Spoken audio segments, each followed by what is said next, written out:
welcome to DCF Investigations. There are places on this earth where the veil between paradise and purgatory is paper thin. We often imagine evil lurking in dark alleyways or shadowed forests.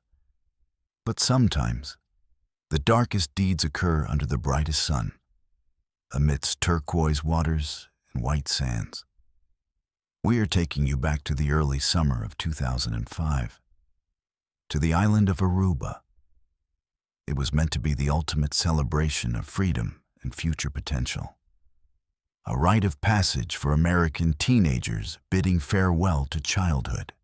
Instead, it became the setting for one of the most perplexing, frustrating, and heavily scrutinized disappearances in modern history. Today, we are conducting a comprehensive, deep dive examination into the vanishing of Natalee Holloway.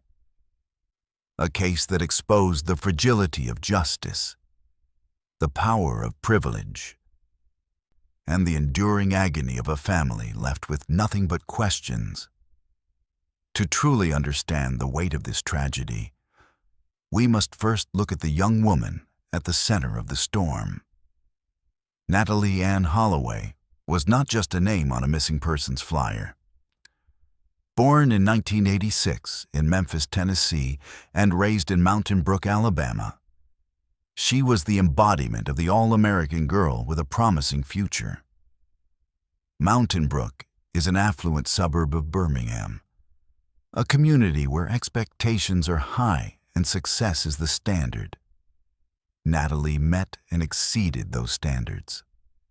She was an honors student at Mountain Brook High School, a member of the National Honor Society, and a dedicated dancer. She had earned a full scholarship to the University of Alabama, where she planned to study pre-medicine. By all accounts, she was responsible, driven, and surrounded by a loving, albeit blended, family. Her mother, Beth Holloway, and her stepfather, Jug Twitty, provided a stable home, while her father, Dave Holloway, remained a part of her life. In May of 2005, Natalee was on the cusp of a new life. She had just graduated with honors, and like many seniors in her wealthy school district, she signed up for the unofficial graduation trip to Aruba. This was a massive excursion. 124 students from Mountain Brook High School, along with 7 adult chaperones, boarded a plane destined for the Caribbean. It is important to note the ratio here: 7 adults for over 100 teenagers. While the chaperones were present, the unspoken agreement was that this trip was a time for the students to let loose. The leash was long, and the atmosphere was one of unbridled celebration. The group arrived in Aruba on Thursday, May 26, 2005, checking into the Holiday Inn. For 4 days, the trip was exactly what it was supposed to be. The students spent their days on the beach and their nights exploring the island's nightlife. Aruba was considered one of the safest destinations in the Caribbean, a Dutch protectorate relying heavily on tourism, with a reputation for low crime and hospitality. The students felt invincible, wrapped in the safety of their large numbers and the island's friendly veneer. However, the clock was ticking toward the final night of the trip. Sunday, May 29, 2005. The next day, the students were scheduled to fly back to Alabama. The mood was bittersweet and high energy. That evening, the students gathered in the lobby of the Holiday Inn. They moved as a pack, heading to a local bar and grill called Carlos and Charlie's. This establishment was a staple for tourists, known for its loud music, conga lines, and party atmosphere. It was located in Oranjestad, the capital city. Witnesses recall seeing Natalee that night. She was wearing a denim miniskirt and a teal halter top. She was happy, dancing, and by some accounts, visibly intoxicated. It was here, amidst the noise and the crowd, that she crossed paths with a local resident named Joran van der Sloot. Joran van der Sloot was 17 years old, a Dutch national living in Aruba. He was a student at the International School of Aruba and the son of a prominent legal figure. His father, Paulus van der Sloot, was a lawyer and a judge in training, a man with significant status on the island. Joran was tall, charming, and a regular at the casinos and tourist bars. That night, he was accompanied by two friends, brothers named Deepak and Satish Kalpo, aged 21 and 18, respectively. According to multiple student witnesses, Joran and Natalee were seen dancing together. The interaction seemed flirtatious but consensual. As the bar prepared to close around 1 in the morning on May 30th, the chaotic shuffle of departing students began. Most of the Mountain Brook group boarded a chartered bus back to the Holiday Inn. Natalee did not. In a decision that has been analyzed for nearly 2 decades, she was seen getting into a silver or gray Honda Civic driven by Deepak Kalpo. Satish Kalpo was in the front passenger seat, and Joran van der Sloot and Natalee got into the back. This moment, roughly 1:30 in the morning, is the last time any of her classmates saw her alive. The timeline of the following morning is a study in escalating panic. The students were required to meet in the hotel lobby later that morning to head to the airport. When Natalee did not appear, her friends were initially annoyed, assuming she had overslept. But as the minutes ticked by and she failed to show up, annoyance turned to worry. They checked her hotel room. It was untouched. Her passport was still there. Her packed luggage was sitting ready to go. Her bed had not been slept in.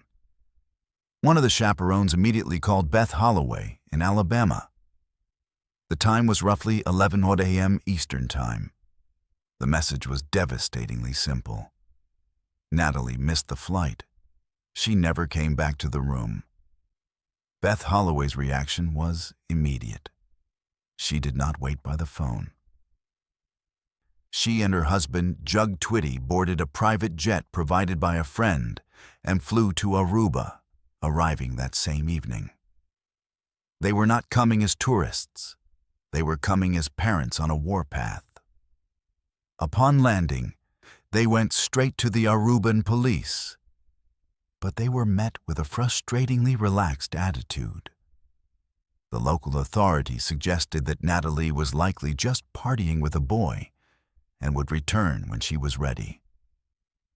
They cited a waiting period for missing persons reports, a bureaucratic hurdle that Beth refused to accept. Armed with the information from the students that Natalee had been seen leaving with a Dutch boy named Joran, Beth and her husband, along with the chaperones who had stayed behind, took matters into their own hands. They obtained the name Joran van der Sloot. They found his address. They drove to the van der Sloot residence, a gated home in an upscale neighborhood. When they arrived, they were met by Joran and his father, Paulus. This confrontation was the first of many bizarre interactions. Joran initially denied knowing where Natalee was, but under pressure, he admitted that he had been with her.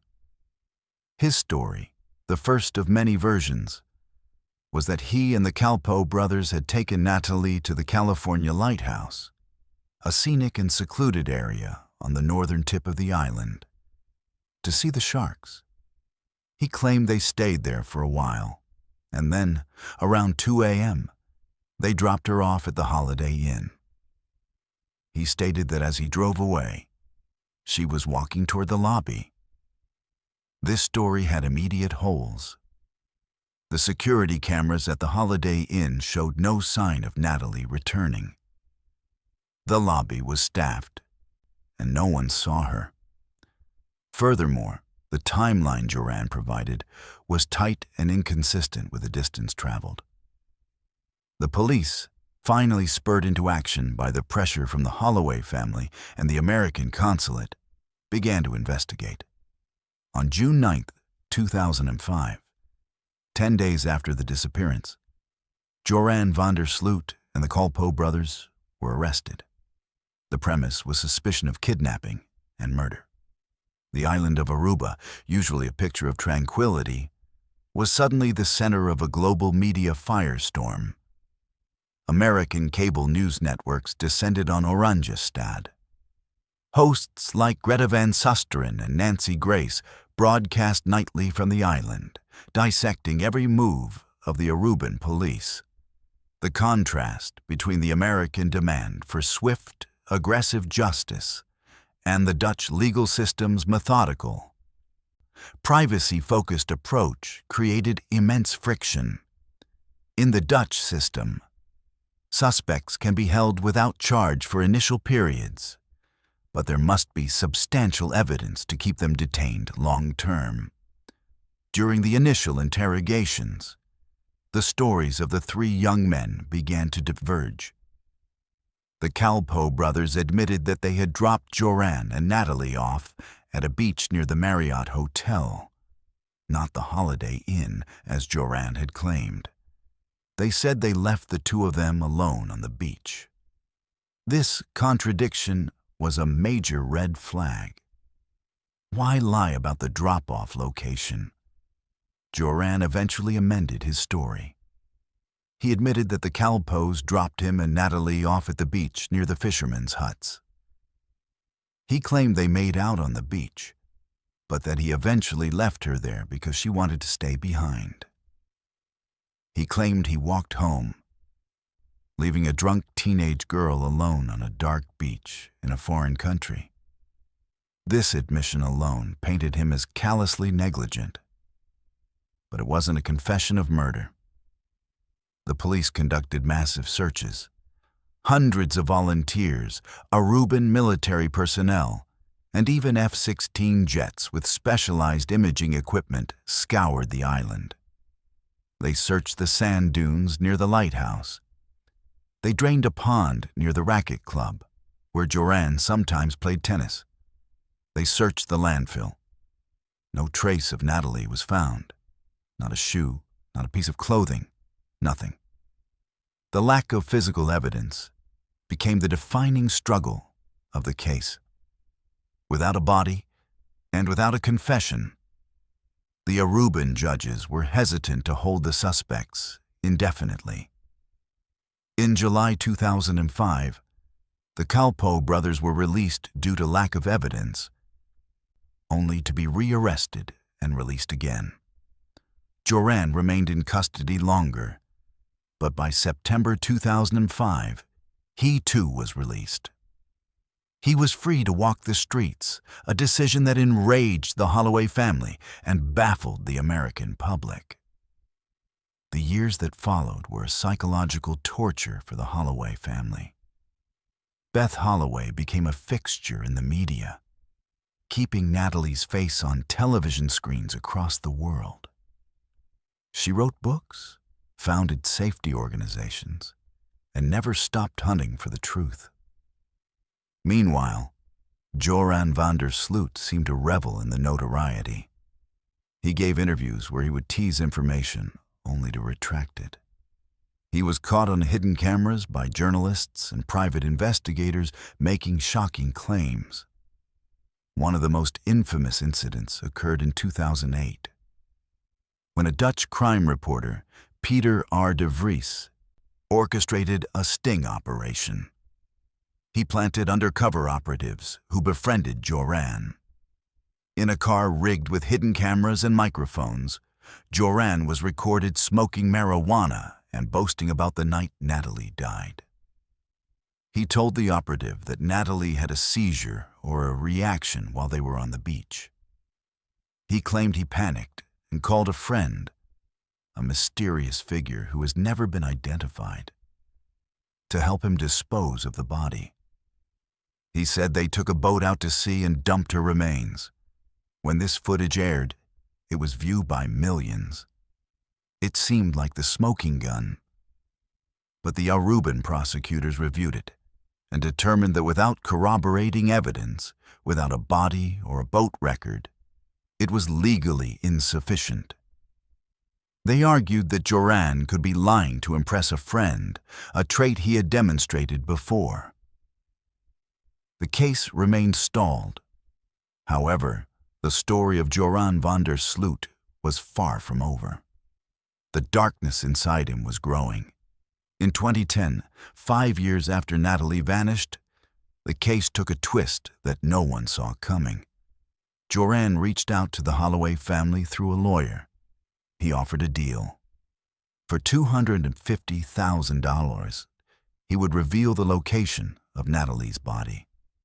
Desperate for closure, Beth Holloway worked with the FBI to set up a sting. They agreed to pay him a portion of the money up front, $25,000, with the rest to be paid upon recovery of the remains. Joran accepted the wire transfer. He met with an attorney in Aruba and led him to a house, claiming Natalee was buried in the foundation. The FBI quickly determined this was a lie. The house hadn't even been built when Natalee disappeared. Joran had simply extorted the grieving mother of the girl he killed. But before the FBI could arrest him for extortion, Joran took the $25,000 and fled the island. He boarded a plane to Lima, Peru, ostensibly for a poker tournament. It was here, in Peru, that the tragedy repeated itself, confirming the monster that had been hiding in plain sight. On May 30th, 2010, exactly 5 years to the day of Natalee's disappearance, Joran met a 21-year-old Peruvian business student named Stephany Flores Ramirez at a casino in Lima. Stephany was the daughter of a former presidential candidate and race car driver. Like Natalee, she was bright and from a prominent family. Joran lured her back to his hotel room. According to Joran's later confession, while they were in the room, Stephany saw an email on his laptop related to the Natalee Holloway case. She realized who he was. Enraged that she had discovered his past, Joran attacked her. He beat her brutally and suffocated her. He then stole her money and car and fled toward the Chilean border. Unlike in Aruba, the Peruvian authorities moved with lightning speed. Stephany's body was found quickly. Security footage from the casino and the hotel placed Joran with her. He was tracked down in Chile and extradited back to Peru. Facing overwhelming evidence, Joran confessed to the murder of Stephany Flores. In January 2012, he was sentenced to 28 years in a Peruvian prison. For the Holloway family, this was a bitter victory. The man who took their daughter was finally behind bars, but for a different crime. Natalee was still missing. The extortion charges in the United States were still pending, an open warrant waiting for the day he might be released. Years passed. Joran sat in the Piedras Gordas prison, occasionally making headlines for getting married or getting into fights. But the wheels of justice, however slow, were still turning. In 2023, a significant breakthrough occurred. As his sentence in Peru progressed, an agreement was reached between the Peruvian and U.S. governments. Joran van der Sloot would be temporarily extradited to the United States to face the federal charges of extortion and wire fraud related to the 2010 plot against Beth Holloway. In June 2023, Joran landed on U.S. soil. He was brought to Birmingham, Alabama, the very community Natalee had been taken from. The symbolism was powerful. But the prosecutors had a bigger goal than just an extortion conviction. They wanted the truth. A plea deal was negotiated. In exchange for a 20-year sentence for extortion to be served concurrently with his Peruvian sentence, Joran had to do one thing. He had to tell the truth about what happened to Natalee Holloway, and he had to pass a polygraph test. On October 18, 2023, in a federal courtroom in Birmingham, Joran van der Sloot finally admitted to the murder of Natalee Holloway. The details he provided were chilling and specific. He stated that on that night in 2005, on the beach, he made sexual advances toward Natalee. She refused and pushed him away. In a fit of rage, he kicked her in the face, knocking her unconscious. He then looked around and found a cinder block nearby. He admitted to picking up the cinder block and using it to smash her head in, ensuring she was dead. He then dragged her body into the ocean and let the current take her. This confession differed from his previous stories. There was no boat. There was no mysterious friend. Just him, a cinder block, and the ocean. The judge accepted the plea. Beth Holloway stood in court and addressed her daughter's killer, telling him that his reign of terror was over. While Joran was not prosecuted for murder in the U.S., the statute of limitations and jurisdiction issues made that impossible. The judge stated that the extortion sentence took into account the heinous nature of the underlying crime. Joran was returned to Peru to finish his sentence for killing Stephany Flores. Once that sentence is complete, presumably around 2038, he will return to the U.S. to serve his 20-year federal sentence. He will likely spend the vast majority of his remaining life in a concrete cell. So, where does this leave us? The case of Natalee Holloway is technically resolved, yet a void remains. Her body was never recovered. The ocean, vast and secretive, keeps her. We know the who, the how, and the why. We know that a predator, shielded by privilege and incompetence for years, was allowed to strike again before being stopped. We must also look at the legacy of this case. It changed the way Americans travel. It highlighted the dangers of international jurisdictions. It exposed the reality that when a loved one goes missing abroad, your home country's laws cannot protect you. It also showed the incredible power of a mother's tenacity. Beth Holloway fought the Aruban government, the FBI, the media, and a psychopath, and she refused to blink until she heard the truth. But as we close this file, we are left with the haunting atmosphere of that night in Aruba. The humidity, the sound of the waves, the laughter of teenagers who thought they were immortal. It is a reminder that safety is often an illusion, and that evil does not always look like a monster. Sometimes it looks like a charming boy on a graduation trip. This is DCF Investigations. We have walked through the timeline, the investigation, and the ultimate confession. But the question regarding the true nature of closure persists. Can justice ever really be served when the loss is absolute? We want to hear your thoughts.